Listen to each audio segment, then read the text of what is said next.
Baik, teman-teman semua, malam hari ini tepatnya di hari Selasa tanggal 18 November 2025, kita akan menjalani atau kita melaksanakan kelas kita, kelas pekanan kita, yaitu di segmen benah diri. Dan malam hari ini kita ngebahas tentang toxic parent.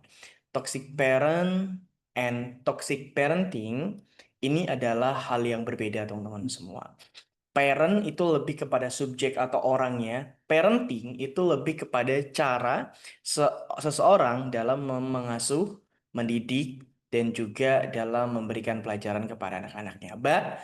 Uh, in this night gitu ya, kita akan belajar tentang toxic parent secara spesifik seperti itu. Jadi malam hari ini kita nggak ngebahas tentang bagaimana kan cara jadi seorang parent, bagaimana caranya parenting anak gitu-gitu ya. Itu bukan, tapi kita lebih kepada parentnya, yang dimana ini akan berkaitan dengan mindset, emosi, and then after that ini juga berkaitan dengan pola asuh. Kan kita nanti akan juga membahas tentang tipsnya supaya kita bisa sembuh tanda kutip gitu ya dari luka pengasuhan kita di masa lalu.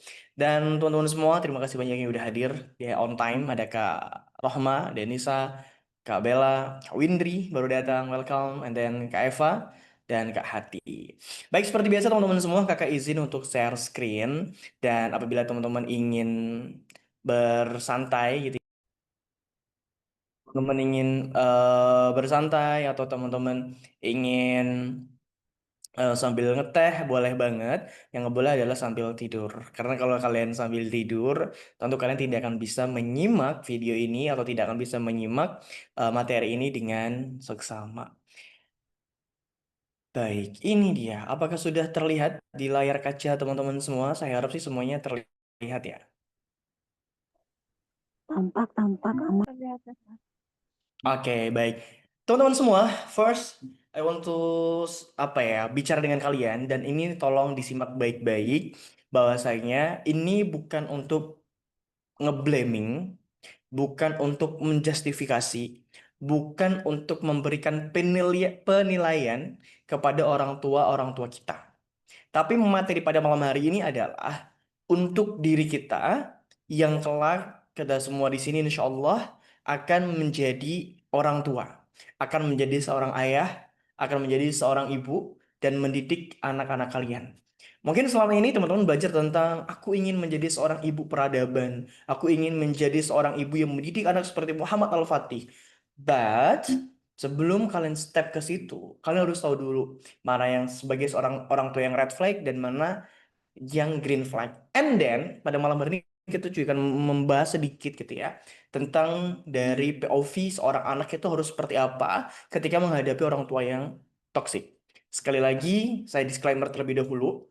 Catat baik-baik, ini bukan untuk ngeblame, menjustifikasi, menilai orang tua kita, tapi materi ini untuk diri kita sendiri dan memutus rantai toxic parent itu. Kalau misalkan teman-teman sebelumnya mengalami toxic parent dan kita putus itu di generasi kita, dan anak-anak kita harus bisa tumbuh di lingkungan orang tua yang baik, yang tidak toksik. Bisa dipahami? Jadi bukan setelah ini kayak aduh aku kayaknya tumbuh di lingkungan yang toksik gitu, atau orang tua aku tuh toksik gitu. Enggak kayak gitu, dan bukan berarti ini menjadi argumentasi untuk teman-teman melawan orang tua gitu ya dengan ibu tuh toksik ya. Nah, enggak kayak gitu. Bisa dipahami ya teman-teman? Bisa Kak, bisa. Oke, meskipun nanti aku yakin akan ada godaan-godaan yang mengarah ke sana. Maksudnya godaan-godaan yang mengarah ke sana tuh kayak, tuh ini mirip banget sama orang tuaku gitu ya. Kayaknya aku ini. Nah, itu aku tolong teman-teman dijaga. Jangan sampai kayak dalam hati, ih, mamaku tuh atau ih, bapakku tuh. Nah, jangan kayak gitu ya guys ya. Ini bukan untuk ngeblame tapi untuk belajar. Untuk belajar agar kita sebagai seorang anak dan nantinya akan menjadi seorang ibu atau ayah gitu ya. Itu kita bisa belajar dari materi pada malam hari ini. Baik, teman-teman semua, aku akan membagikan beberapa apa namanya share screen dan ini dari catatan-catatan kakak ya, dari belajar-belajarnya kakak itu tentang toxic parenting, toxic parent gitu ya. Pertama, toxic parent itu apa sih teman-teman semua? Nah, toxic parent ini adalah tentang atau merujuk kepada orang tua yang dimana dirinya gitu ya itu lebih em, menjalankan pola pengasuhan yang tidak sehat, yang tidak baik dan tidak sportif kepada anak-anaknya. Contoh-contoh sederhananya adalah toxic parent ini itu adalah ketika kita tidak memiliki pengelolaan emosi yang baik. Kemudian kita menyalahkan anak secara sepihak gitu ya. Dan mungkin salah satu contoh yang paling nyata di dekat teman-teman semua adalah toxic parent ini selalu men- menjadikan dalil agama untuk birrul walidain sebagai tameng orang tua untuk zolim kepada anak-anaknya. Mungkin selama ini kita selalu disuguhi di materi di mana-mana gitu ya. Untuk ayo kita menjadi anak yang taat kepada orang tua, kita harus begini dan begitu. Which is that's good and then true dan itu benar. But guys, ada yang jarang dibahas adalah orang tua juga bisa zolim kepada anaknya. Bahasanya mungkin bukan durhaka ya. Kalau durhaka kayaknya kurang tepat. Tapi lebih kepada zolim kepada anaknya. Ya, dan ini harus teman-teman pahami. Dan tindakan-tindakan zalim ini bisa dilakukan oleh orang tua. Tidak memenuhi hak sebagai seorang, tidak memenuhi hak anak-anaknya. Kemudian setelah itu em, tidak apa, tidak memberikan pendidikan yang layak kepada anak-anaknya ya, padahal dia mampu tapi dia tidak mau. Kemudian yang ketiga, selalu memaksakan segala sesuatu tindakan itu tanpa pertimbangan, tanpa alasan yang jelas, yang dimana itu didasari kepada emosional dan keinginan orang tuanya semata. Contoh, pokoknya kamu nanti harus menikah dengan suku Jawa aja. Dan kayak gitu. Tanpa alasan yang jelas, tanpa dasar yang jelas, tapi hanya keinginan semata dari orang tua. Nah, sifat-sifat seperti ini teman-teman itu bisa dikatakan sebagai red flag sebagai orang tua. Ya, bukan malah dirinya mendengarkan anaknya, tidak malah berdiskusi kepada anaknya, tidak coba berbagi gitu ya, berbagi cerita, sharing dan seterusnya kepada anaknya. Justru seringkali orang tua yang toksik itu adalah yang dimana kita itu memaksakan anak-anak kita untuk melakukan satu hal yang dimana itu tidak baik, hanya berdasarkan kepada asumsi dan keinginan kita semata. Ini toxic parent. Kamu mempunyai em, potensi di sini. Kamu sangat potensial di bagian ini. Kamu begini, kamu bagusnya seperti ini. Tapi semua itu diabaikan dan kita hanya ingin anak kita menjadi seperti apa yang kita inginkan. Gitu. Nah, parahnya seperti saya katakan tadi, orang tua itu sering banget ber apa? Menjadikan kata kamu tuh anakku, aku orang tuamu. Kalau kamu bantah, kamu durhaka. Nah, menjadikan itu sebagai tameng atau sebagai apa pelindung atau sebagai alibi dari perlakuan zolim yang dilakukan oleh kedua orang tua. Yang dimana kedua orang tua ini saya katakan ini bukan untuk menjustifikasi, bukan untuk menghukumi, tapi untuk diri kita sendiri. Gitu ya. Jadi kayak, oh kamu tuh durhaka, tapi kita nggak sadar bahwasanya kita sebagai orang tua itu juga bisa zolim. Ketika kita memaksakan segala sesuatunya hanya kehendak kita sendiri. Tanpa pertimbangan yang jelas, tanpa dasar yang jelas, tanpa tujuan yang jelas, hanya didasarkan kepada gengsi, emosi, ya, yang dimana itu kita paksakan kepada anak kita. Itu toxic parent.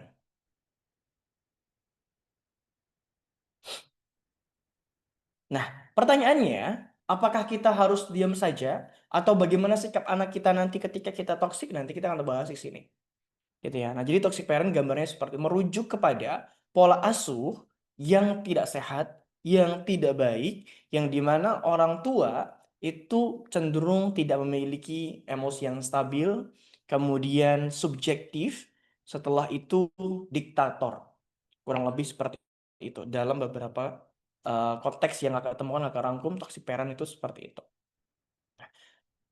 Oke, and then selanjutnya, salah satu hal yang harus teman-teman pahami dan kenapa kakak selalu tekankan, guys, if you nggak memiliki apa ya, emosional yang baik itu jangan menikah. Maka ada istilah namanya immature parents. What is that? Ada yang tahu apa? Immature parent. Ada yang tahu nggak apa? Enggak, belum tahu. Nggak tahu ya? Ada yang tahu? Coba cek dulu.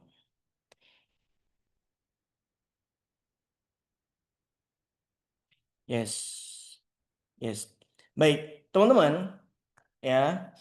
Immature parent ini yang selalu aku tekankan, guys. Kalau kalian belum punya kesehatan, kestabilan mental yang bagus, emosional yang bagus, kedewasaan mental yang bagus, kedewasaan emosional yang bagus, better kalian jangan nikah dulu deh.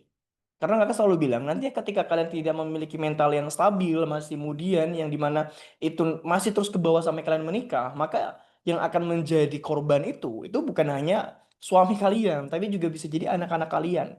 Nah, immature parent ini adalah ketidakdewasaan atau kekanak-kanakan lah bahasanya dari sifat sikap orang tua. Baik lagi teman-teman, it's not for just gitu ya, tapi ini untuk kita koreksi gitu. Jadi kita perlu persiapan mental. Kakak selalu bilang teman-teman kalau kalian belum siap nikah, belum stabil secara emosional, manajemen emosional kalian belum baik, kemudian emotional intelligence kalian belum bagus, better kalian jangan nikah dulu gitu ya. Karena apa? Karena ada namanya itu immature parent, yang dimana dia tuh belum matang. Umurnya dewasa tapi secara emosional dia masih kanak-kanakan. Umurnya udah dewasa tapi secara pemikiran dia masih kanak-kanakan. Umurnya udah dewasa udah after maybe 30 years atau mungkin 35 atau mungkin 40 ya 40 tapi ada orang yang belum dewasa di usia itu gitu ya. Nah, ada beberapa hal yang harus teman-teman pahami atau harus teman-teman eh nanti ya untuk Q&A kita lanjut di sesi akhir. Ada beberapa ciri ya ketika kita masih belum memiliki kedewasaan sebagai seorang ayah atau seorang ibu. Pertama, itu adalah kaku dan cenderung berpikir sempit. Nah, kita selalu beranggapan bahwasanya kebenaran itu mutlak milik kita sebagai orang tua. Anak itu nggak ngerti apa-apa gitu loh. Anak nggak bisa ketika anak itu menyampaikan kebenaran mungkin eh yang mungkin itu bisa jadi benar, tapi kita selalu beralih kayak kamu tuh anak kecil ngerti apa gitu. Menganggap bahwasanya sebuah kebenaran itu hanya pada orang tua. Sedangkan kita sebagai anak mungkin kita lebih relevan, ada orang yang lebih paham dari orang tuanya, tapi karena mungkin tadi emosionalnya belum matang ya, dia ngerasa ketika pendapat anak itu lebih tinggi atau lebih tepat dari orang tua, itu bisa melukai egonya gitu. Itu bisa terjadi karena apa? Karena kematangan emosional yang belum yang belum baik gitu loh. Emosionalnya belum matang, belum dewasa. Jadi berpikir sempit gitu.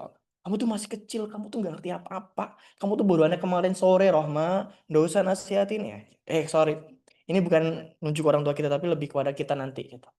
Misalnya anak kita nanti namanya Zaid, Zaid gitu. Kamu tuh masih kecil, masih bocil, baru lulus SMA atau baru lulus kuliah, belum merasakan pahit manis getir asinnya kehidupan. Udah deh nurut aja. Nah, itu. Padahal ketika dia bisa mendengarkan sharing dari seorang anak gitu ya, masukan, itu bisa jadi lebih benar. Tapi karena apa? Ada ketidakmatangan emosional di dalam diri orang tua. Jadi takut egonya tersakiti, gitu ya. Egonya tersakiti, batinnya tersakiti.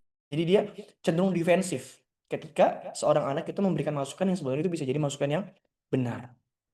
Nah, kemudian yang kedua, salah dua ciri itu ya. Dari kita sebagai orang tua yang belum memiliki kedewasaan secara mental, itu adalah memiliki toleransi terhadap stres yang rendah. Maksudnya toleransi stres itu gini teman-teman. Kita sebagai orang tua nantinya itu bakal banyak banget menghadapi masalah-masalah di dalam kehidupan kita.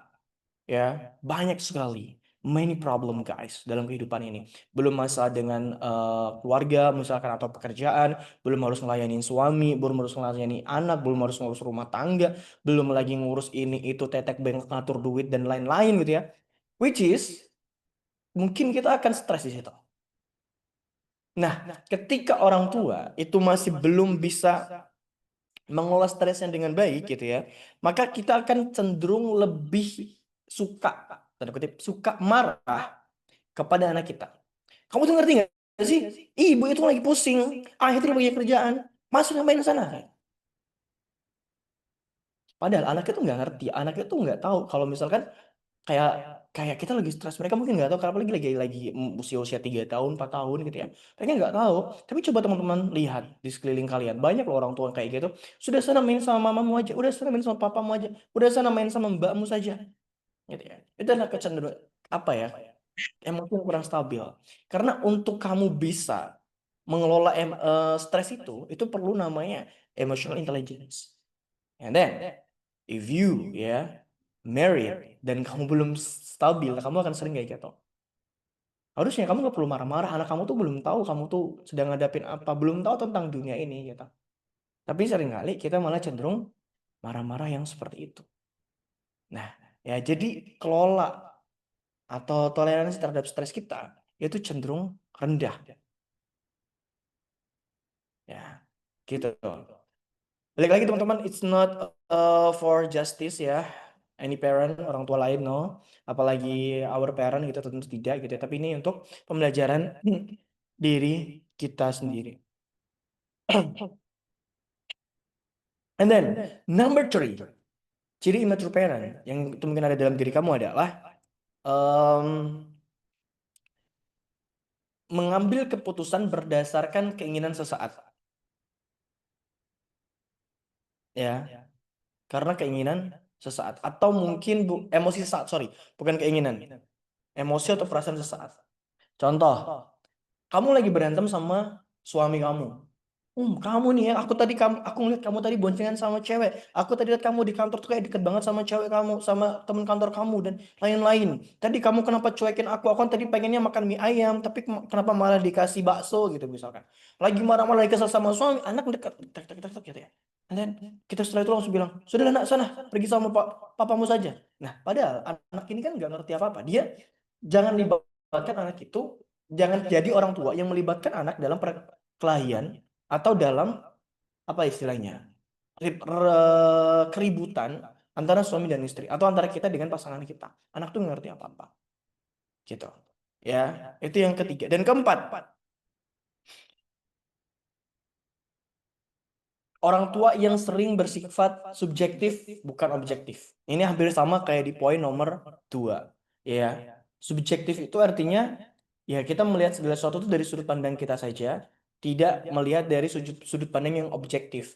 Apa yang dilakukan oleh anak kita, apa yang dimasukkan oleh anak kita gitu ya, masukan-masukan nasihat, itu kita nggak mau. Kita cukup melihat dari sudut pandang kita saja. Nah, itu ciri immature parent. Artinya mentalnya belum siap untuk menerima bahwasanya oh ada loh nasihat yang lebih bagus daripada nasihat kamu. Gitu. And then number 5 ya, itu sulit menghargai orang lain. Sulit menghargai orang lain atau sulit menghargai pasangan ya dalam pernikahan atau dalam apa rumah tangga gitu ya. And then after that, egosentris dan defensif. Egonya tinggi dan selalu defensif. Ketika diberi masukan, di arah dia defense.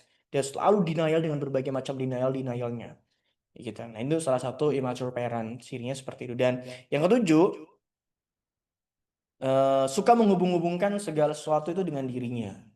Misal ya kalian anak kalian lagi cerita tentang sekolahnya, mau aku capek banget sekolah begini karena stres karena tadi PR-nya susah banget. Masa ada 50 PR dikerjakan dalam waktu 30 menit? Ada 50 soal minta dikerjakan 50 menit mah. Ya.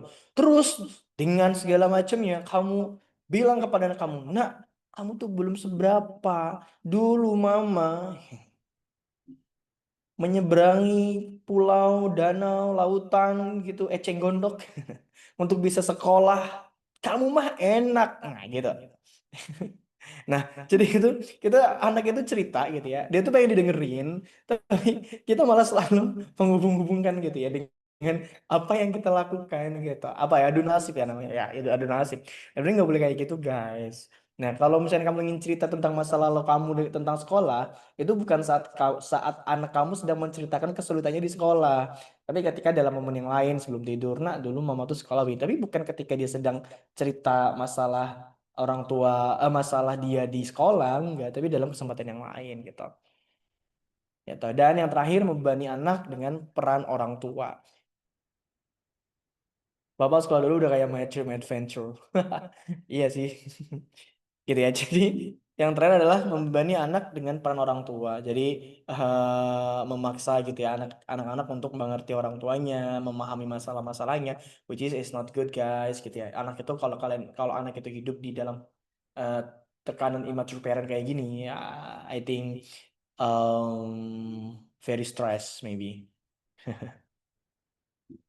Mama dulu sekolah lewat jalan rel kereta, gitu. Udah pada tahu gitu ya cerita orang tuanya. Nah, jadi gitu guys. Jadi kita udah bahas tentang toxic parent itu seperti apa, kemudian immature parent salah satu sebab gitu ya kenapa kita tuh bisa jadi toxic parent adalah immature parents. Apa itu tadi aku udah bahas, yaitu adalah ketidakdewasaan mental atau emosional dari orang tua tersebut gitu. Jadi masih kekanak-kanakan, masih egonya besar, egosentris, masih sering mementingkan dirinya daripada kepentingan anaknya dan everything yang berkaitan dengan hal ini gitu ya, itu immature parents. And then slide number three, coba kita lihat daripada sudut pandang anak gitu.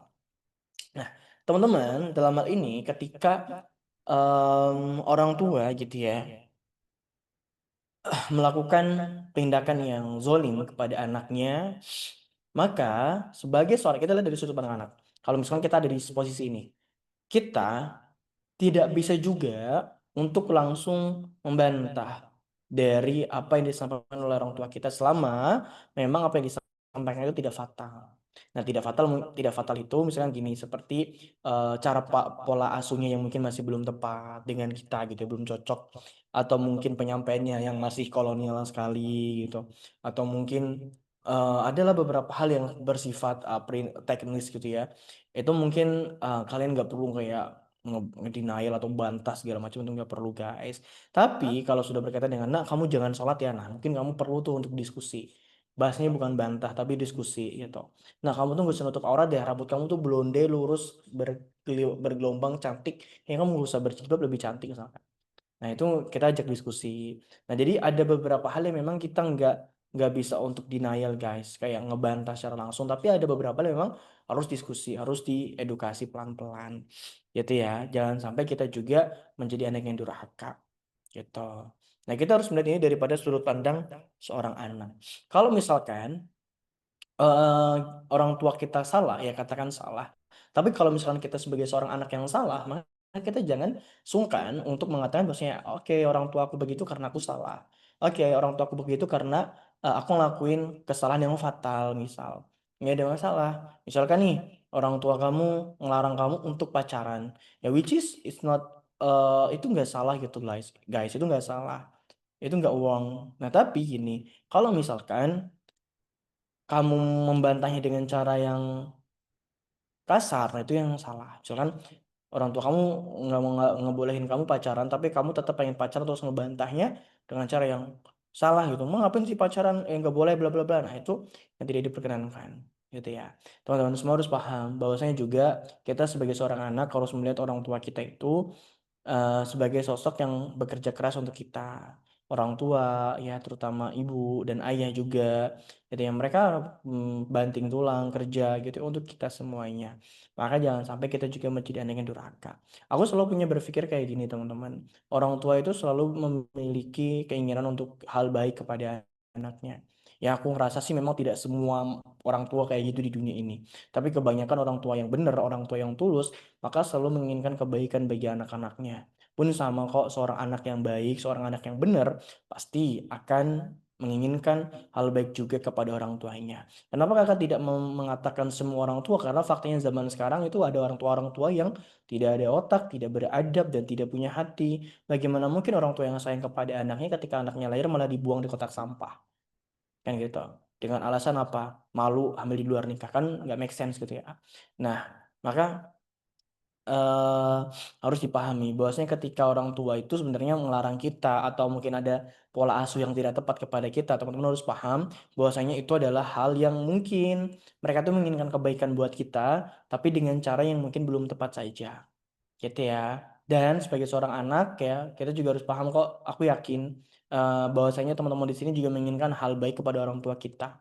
Ya mungkin dengan cara kita yang mungkin belum tepat atau mungkin cara kita yang tidak sejalan cara orang tua kita. Tapi pada intinya kita juga menginginkan hal baik juga kan untuk orang tua kita begitu. Maka kita harus bersikap objektif di sini. Kita juga harus melihat kelebihan orang tua kita dan kita juga jangan menutup mata atas kekurangan-kekurangan yang ada pada diri kita. Indah bukan ketika kita melihat orang tua kita dengan kelebihannya dan kita melihat diri kita itu dengan kekurangan kita kayak oh iyalah aku kan masih anak yang mungkin belum ngelakuin kesalahan wajar orang tua aku marah oh iya aku kan masih suka bandel wajar orang tua aku nasihatin gitu ya which is ini akan menjadi jauh lebih indah dan orang tua juga melihat kayak kayak tadi oh hanya kita sebagai orang tua misalkan kita juga harus melihat kelebihan anak kita dan kita juga harus introspeksi dan nggak boleh menutup mata dengan pola asuh yang mungkin masih kurang tepat kepada anak-anak kita gitu ya. Jadi dari sudut pandang anak, kita juga harus melihat tentang orang tua kita. Jadi nggak boleh kayak mentang-mentang mungkin orang tua kita memang toksik gitu ya. Tapi nggak boleh juga kita langsung kayak menghukumi atau kita malah membantah dengan kata-kata yang kasar, dengan hal-hal yang tidak layak untuk diucapkan sebagai seorang anak kepada orang tua, gitu ya. Kita juga harus memahami itu. Pun ada hal-hal yang tidak kita setujui, kita juga harus menolaknya atau membantahnya. Tanda kutip bukan membantah ya. Apa bahasanya? Menjelaskan gitu ya, menjelaskan kepada mereka itu dengan cara yang ahsan, dengan cara yang baik. Jadi bukan eh dengan cara yang sembarangan seperti itu. Itu daripada sudut pandang seorang anak. And then number five guys, number four, sorry, self awareness. Nah, opsi untuk penyembuhan trauma pengasuhan. Jadi teman-teman, kalau tadi kita ngebahas tentang bagaimana sudut pandang orang tua dan bagaimana sudut pandang seorang anak dalam menghadapi dalam menilai dari sikap satu sama lainnya, maka teman-teman harus paham juga mungkin kita ada luka-luka atau trauma-trauma di masa lalu dari pengasuhan-pengasuhan kita dan salah satu opsi daripada penyembuhan itu adalah dengan self awareness atau dengan kesadaran diri gitu ya. Tapi sebelum melangkah ke sini aku lupa ada satu hadis, ada satu kisah tentang betapa adilnya Islam gitu ya. Jadi Islam itu bukan hanya tentang menekankan kita untuk taat kepada seorang ibu atau ayah, tapi kita juga di dalam Islam ya, ibu itu juga harus memperhatikan apa yang dilakukan atau apa yang diucapkan kepada anaknya. Artinya seorang ibu dan ayah itu juga nggak boleh zalim kepada anak-anaknya. Gitu ya. Ada sebuah kisah yang disampaikan yang di yang eh, apa kisah yang dialami oleh Rasulullah SAW. Pada saat itu Rasulullah SAW itu menegur seorang ibu karena bersikap kasar kepada anaknya yang masih balita karena si balita ini itu ngompol di pangkuannya Rasul. Ya, jadi ibu tuh marah kepada anaknya dengan nada yang cukup tinggi seperti itu. Sehingga pada saat itu Rasulullah menegur ibu itu. Apa yang disampaikan oleh Rasul? Bekas kencing ini, bekas pipis ini kalau dibersihkan dengan air mengalir satu gayung gitu ya, itu bisa bersih ya toh. Tapi luka batin dari ucapanmu atau perkataanmu kepada anakmu itu tidak akan sembuh meskipun dibasuh dengan air bergayung-gayung gitu. Itu indahnya Islam. Itu tidak kita tidak hanya dituntut untuk bagaimana kita taat kepada orang tua, tapi Islam juga menuntut orang tua untuk memperlakukan anak itu dengan cara yang baik gitu ya.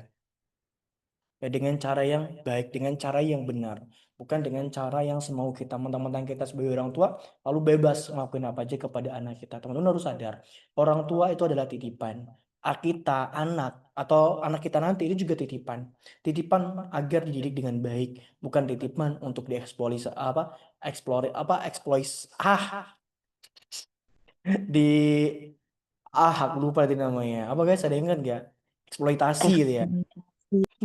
Sorry eksploitasi gitu ya itu nggak boleh kayak gitu eksploitasi untuk cari duit gitu ya kemudian untuk investasi dunia nah itu nggak kayak gitu guys karena Allah menitipkan anak itu kepada kita untuk dididik dan diberikan dengan pendidikan-pendidikan yang baik diberikan apa namanya kasih sayang mereka tidak pernah mau mereka tidak pernah minta dan tidak pernah tahu mereka akan lahir dari rahim seorang ibu dan seorang ayah yang seperti apa. Tapi ya kita yang meminta keturunan kepada Allah dan Allah sudah memberikan keturunan itu maka jaga keturunan itu. Jaga anak itu dengan baik. Kita sorry, anak kita gitu ya, itu tidak pernah tahu dan tidak akan pernah minta untuk dilahirkan. Ya, nggak tahu dia tuh akan lahir dari rahim seorang ibu dan ayah seperti apa. Maka pastikan ketika anak kita nanti lahir, dia tidak salah gitu ya, tidak salah telah lahir dari rahim dan diasuh oleh orang tua, oleh ibu, oleh ayah yang seperti kita.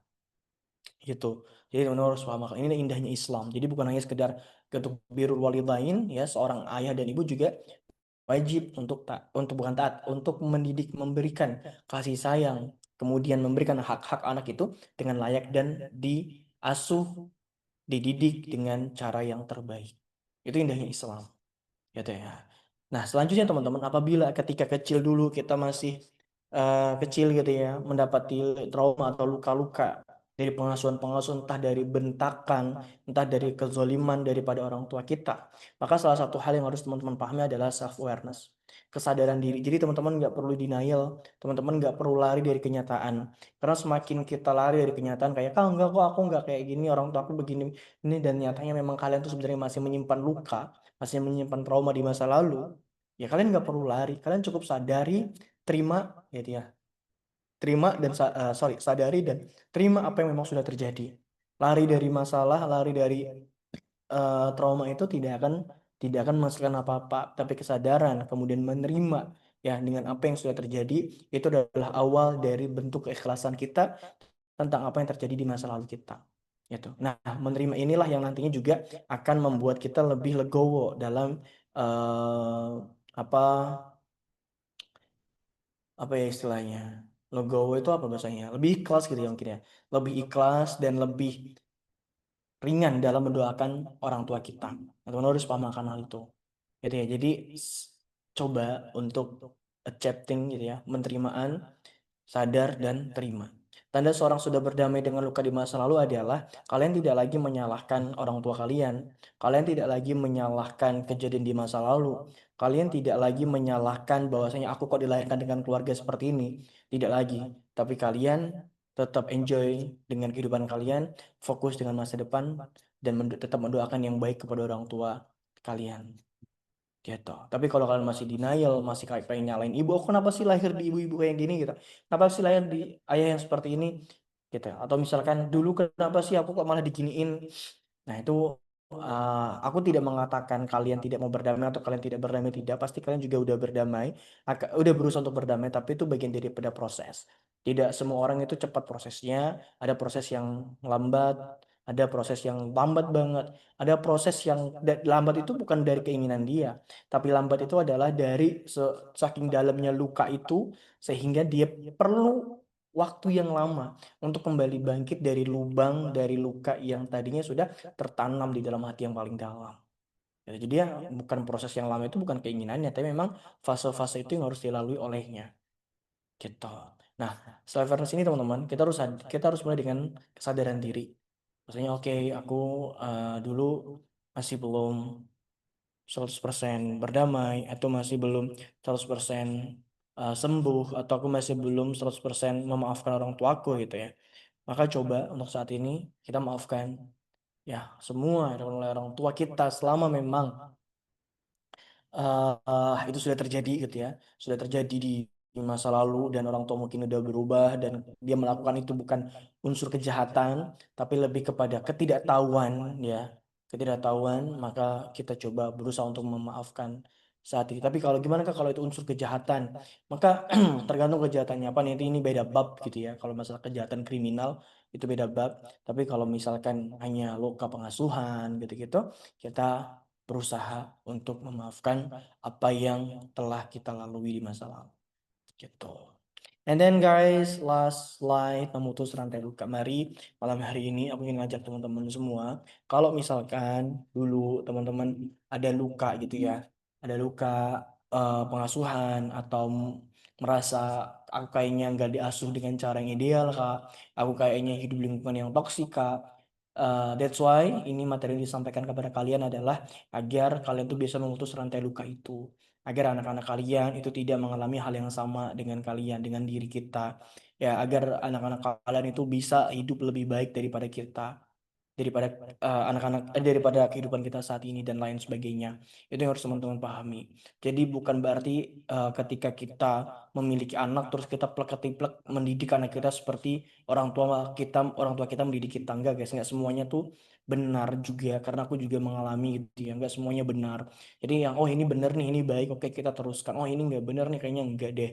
Ya tahu, dan mungkin kita bisa mengantisipasi beberapa hal ya yang kita alami sebagai seorang anak hari ini agar itu tidak terjadi kepada anak-anak kita nanti gitu ya. Dan ini juga bagian daripada ikhtiar kita untuk membentuk keluarga yang memang sportif ya, kemudian green flag, not red flag gitu ya, not toxic gitu. Tapi memang family yang healthy, yang sehat secara jiwa, secara mental, dan membuat rumah kita menjadi lebih damai gitu. Ya, jadi kita mari sama-sama putus rantai luka itu cukup sampai di kita. Apabila memang luka itu masih ada hingga hari ini, maka cukup luka itu ada di diri kita sendiri. Aku sadar bahwasanya tidak ada orang tua yang sempurna. Maybe later ya, nanti ketika kita jadi orang tua, kita jadi parent, kita juga nggak menutup kemungkinan kita banyak kekurangan. Kita juga banyak banget hal-hal yang mungkin kita tanpa kita sadari akan jadi toxic parent untuk anak-anak kita nanti. But guys, kita harus tetap mengikhtiarkan yang terbaik bagi anak-anak kita, dan kita juga harus berusaha yang terbaik untuk memberikan pola asuh yang benar, kasih sayang, rasa cinta yang full, yang penuh kepada anak-anak kita. Kita mungkin juga pernah melihat beberapa kasus gitu ya, karena seorang anak yang tidak diterima dalam keluarganya, seorang anak yang mendapatkan perlakuan yang tidak baik daripada orang tuanya, yang berujung kepada sikap, sifat gitu ya, cara dia bersosialisasi, atau bahkan sampai cara copingnya ya, coping problem, masalah yang pernah kita bahas kemarin, itu juga bermasalah karena orang tuanya tidak mengajarkan coping yang baik gitu ya. Kemudian kita juga melihat banyak anak-anak kok bisa jadi pembunuh di usia yang masih remaja gitu ya. Kok ada anak-anak yang bisa untuk jualan narkoba gitu misalkan. Nah, kenapa bisa terjadi gitu ya? Yaitu karena balik lagi ke pola asuh. Nah, maka dari itu teman-teman, anak kita nanti dia tidak tahu, dan dia tidak meminta untuk dilahirkan, dan dia tidak tahu nanti akan dilahirkan oleh seorang ibu dan ayah yang seperti apa. So, guys, please ya jangan sampai anak kita menyesal menjadi anak kita gitu ya. Nanti jangan sampai mereka menyesal kayak aku nggak minta dilahirkan dari orang tua yang seperti ini, kenapa aku dilahirkan kepada orang tua yang seperti ini gitu loh. Ya mereka tidak minta untuk dilahirkan, dan mereka tidak tahu akan dilahirkan oleh orang tua yang seperti apa gitu. Dan kalau misalkan saat ini teman-teman ngerasa ada di posisi anak itu, ya di posisi anak yang mungkin saat ini merasa banyak banget hal yang menurut kalian kurang ideal, guys please ya, orang tua kita selalu mengusahakan yang terbaik insya Allah gitu ya. Aku yakin yang di sini orang tuanya baik semua. Ya, karena kalau nggak baik kayaknya kita nggak akan tumbuh sebesar sekarang gitu. Ya, dengan berbagai macam kekurangan dan kelebihannya, bagaimana mereka tetap orang tua kita. Ya, berusaha untuk memaafkan mereka. Kita nggak boleh tutup mata, guys. Bahwasanya setiap keringat tetes, keringat orang tua kita, kemudian tangis ibu kita di tengah malam, tangis ibu kita ketika melahirkan kita, kemudian orang tua kita ketika kerja, kita nggak pernah tahu dia dibentak kah sama atasannya, dia dimarahin kah, dia hujan-hujanan, dia keringetan, dia mengusap keringatnya, dia malam memikirkan kita, which is guys, aku ngerasa kayak mereka memang bukan makhluk yang sempurna, tapi mereka selalu mengusahakan yang sempurna buat anaknya. Which is itu harus teman-teman hargai. Ya, teman-teman harus hargai itu, teman-teman harus berusaha melihat itu juga. Jadi jangan melihat kayak, oke, orang tua aku kayaknya nggak baik. Kenapa sih aku lahir di keluarga yang kayak gini, guys? Jadi misalkan, kita nggak boleh nutup mata akan kebaikan-kebaikan orang tua kita. Nggak boleh, guys. Nggak boleh banget. Gitu ya, dengan berbagai macam kekurangan mereka, mereka tetap memberikan yang terbaik bagi diri kita. Ada yang ketika orang tua itu mungkin mampu memberikan pendidikan yang layak gitu ya, tapi ada orang tua yang mungkin memberikan pendidikan yang layak, dia tidak sanggup, tapi dia bisa memberikan support yang luar biasa, support mental, support kehidupan, kemudian ilmu kehidupan, kemudian juga memberikan kasih sayang ya. Ini sih banyak banget orang tua yang sebenarnya pengen memberikan yang terbaik, tapi memang bukan mereka tidak ingin, tapi ya mau bagaimanapun mereka sudah berusaha, dan keadaannya memang seperti itu gitu ya. Dengan berbagai macam kekurangan mereka, dan ngerasa ada hal yang mungkin masih saat ini menyangkut dalam hati kita, please guys, kita coba putuskan rantai itu. di malam hari ini, and then sebagai orang tua nantinya kita usahakan yang terbaik bagi anak-anak kita. Ya deh ya. Aku setuju banget, senang banget ya dengan beberapa postingan teman-teman semua ingin menjadi seorang ibu peradaban dan lain, which is good. Aku senang banget. Tapi itu adalah sebuah goals yang jauh, jauh. Dan dalam menempuh perjalanan jauh itu perlu ilmu, guys. Ilmu ya, terutama tentang ilmu parenting, and then if you emotional intelligence gitu ya. Jangan sampai anak kita, mungkin kita secara pengetahuan bagus, tapi emotional intelligence kita nggak bagus, secara parenting kita nggak bagus, ya nggak akan bisa menentuk apapun. Gitu ya. Maka aku senang banget, sangat-sangat suka ketika teman-teman memiliki cita-cita itu. But itu adalah goals yang paling ujung gitu ya, jauh. Nah, maka dari itu untuk mencapai itu, kendaraannya dengan apa? Dengan ilmu, dengan belajar agar keinginan teman-teman itu benar-benar terwujud. Dan last ya di materi malam hari ini itu adalah aku pengen kalian coba em, merenung sejenak, merenung sejenak ya, pejamkan mata kalian. Ya, aku pengen kalian itu memeluk diri kalian di masa kecil. Itu juga sering aku lakukan, kayak ketika lagi pengen muhasabah, mengatakan kepada diri aku dulu kayak, oh aku dulu tuh punya hidup di lingkungan yang seperti ini gitu ya. Dan ya banyak banget aku ngobrol dengan diri aku di masa kecil. Ya, itu kadang bikin kita senyum, kadang juga bikin kita sedih. Tapi malam hari ini aku pengen teman-teman itu mengucapkan terima kasih banyak kepada Rohma kecil, kepada Indah kecil, Windri kecil, Bella kecil dulu, kepada Ayu saat kecil dulu ya, yang nggak tahu se seperti apa gitu ya. Kak Nurul juga, Kak April, Kak Dewi, Kak Safitri juga, Kak Eva, Kak Aliska, Kak Adela, Kak Anita, Kak Jihan ya. Kalau aku tuh pengen kalian ngobrol dengan diri kalian di masa kecil. Mungkin kakak akan kasih waktu kayak 1 menit dulu untuk mengucapkan terima kasih dan mohon maaf apabila saat ini ketika dewasa banyak cita-cita pada saat kecil itu ternyata tidak terwujud atau mungkin belum terwujud. Aku kasih waktu 1 menit ya guys. Aku izin untuk matikan video dan matikan musik apa audio. Silakan untuk ngobrol dengan diri kalian dulu.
Oke, thank you guys for this night ya untuk malam hari ini. Mudah-mudahan teman-teman banyak mendapatkan insight, masukan, dan ya, kita memutus rantai luka itu. Bila kita saat ini mendapatkan luka dari pengasuhan, maka kita usahakan untuk luka itu stop di kita, tidak akan turun lagi kepada anak-anak kita, dan kita wujudkan menjadi orang tua yang tidak toksik, menjadi orang tua yang sehat secara mental dan secara jiwa, secara fisik ya maksudnya. Dan mudah-mudahan kita semua nanti juga bisa menjadi sebab daripada anak-anak kita untuk menggapai cita-cita mulianya menjadi manusia yang bermanfaat bagi banyak orang. So guys, aku ingin buka pertanyaan di sesi malam hari ini. Only three question. Jadi one people, only one question. Oke. Pertama dari Kabela. After that, anything else? Kak Anita, ada lagi? One more. Kabela, Kak Anita, ada satu lagi? Oke, kita ke Kabela dulu sambil nunggu teman-teman yang lain. Silakan Kabela. Assalamualaikum Kak. Waalaikumsalam. Saat ini Only kedengaran one nggak? ya Kabela, kedengeran? Tapi ini ngomongnya kecil. Ah, Kan masih isi, isi, kedengaran paham, kan? paham. Oke. Oke, Terima lanjut. kasih sudah memahami. Ini apa ya tadi? Oke. Nah, tapi nanyanya dengan diawali dengan cerita dulu ya Oke, nggak apa-apa, nggak Kak. apa-apa. Maksudnya agak susah kalau misalkan langsung ke pertanyaan. Oke, Tapi sebelumnya mau validasi perasaan dulu. Tadi dengerin apa penjelasan kakak tuh, saya kayak senyum-senyum, terus tapi sesat, sesat paham, paham, paham, dan paham. di situ kayak oke gitu, udah mencoba. Hmm, Yang ingin saya tanyakan itu em, selama saya hidup ini banyak ya yang terjadi gitu kan, apalagi dekat dengan orang-orang di sekitar. Dan itu hmm, pernah waktu itu Kak, saya ke psikolog sesuai dengan saran Kakak. Terus waktu itu cerita semuanya ke psikolog hmm, itu tentang pengasuhan juga, cerita tentang ini yang Kakak sampaikan tadi, dan itu ya biasa lah ya, drama nangis-nangis. Terus itu ini Kak, kata psikolognya itu pada saat itu ya, itu katanya karena saya tuh kurang mencintai diri sendiri gitu. Psikolognya menyimpulkan begitu. Nah, dari sambungannya Kakak tadi yang saya tangkap itu ya adalah beberapa mm, pengasuhan gitu ya yang nggak sesuai gitu, dengan cara orang tua, dengan cara saya sendiri gitu ya. Saya menganggapnya ini nggak baik, tapi aku tuh menganggapnya baik gitu kan. Bahkan sampai bentar, ini siapa sih? Oke, insya Allah mana ya orang sini. Jadi gini, pada saat itu pernah pada posisi, bentar, mikir dulu, ini aman nggak cerita? Hmm, hmm, Bismillah aja lah. Pada saat itu pernah mm, saya berdebat gitu ya sama orang tua. Di saat itu ya udah lama. Dan di situ berdebatnya itu sampai kami benar-benar uh, benar-benar. Tapi jangan ini ya Kak. Pada saat itu tuh, pada saat itu benar-benar kami sampai marah, marah-marahan, nangis-nangisan, dan saya kepancing emosi pada saat itu. Ini udah lama sih kejadiannya. Kepancing emosi dan di situ saya mengungkapkan perasaan saya ya adalah omongan yang nggak pantas diucapkan, tapi bukan kayak benar-benar kasar banget ya, tapi Hmm. sampai oh, nah orang tua tuh ibu saya sih nangis di situ, dan itu kayak penyesalan banget di akhir, kayak saya tuh emosinya kenapa sih saya yang harus selalu memahami orang tua gitu, Hmm. kenapa nggak ada memahami diri sendiri gitu. Terus di situ mm, pada saat akhirnya saya lagi yang ngalah, saya datangin, ibu saya, terus masih kedengaran ya, masih Beneran? kakak jawabnya jangan yang keras-keras. Kedengaran. Nah pada saat itu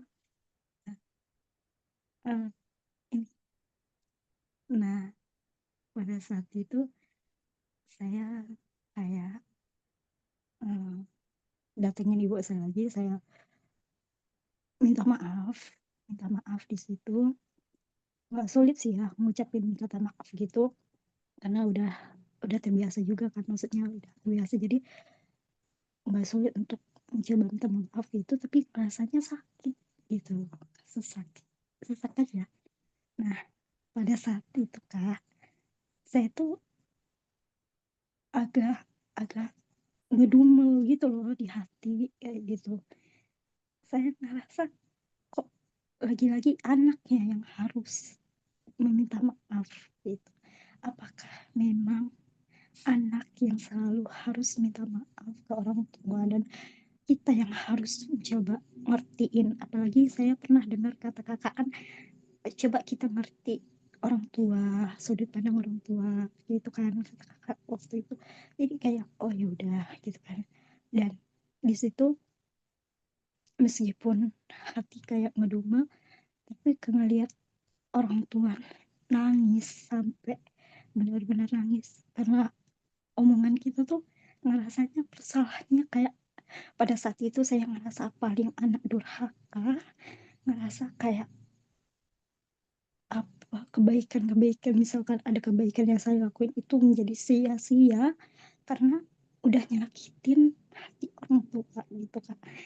Nah di situ saya minta maaf sambil meluk meluk, tapi ada rasa lega gitu, ada rasa lega. Udah setelah habis habis itu ya yang kayak di kakak cerita tadi, ngadu nasib, adu nasib, eh, sama dulu kayak gini gini gini waktu masih kecil kayak gitu ya.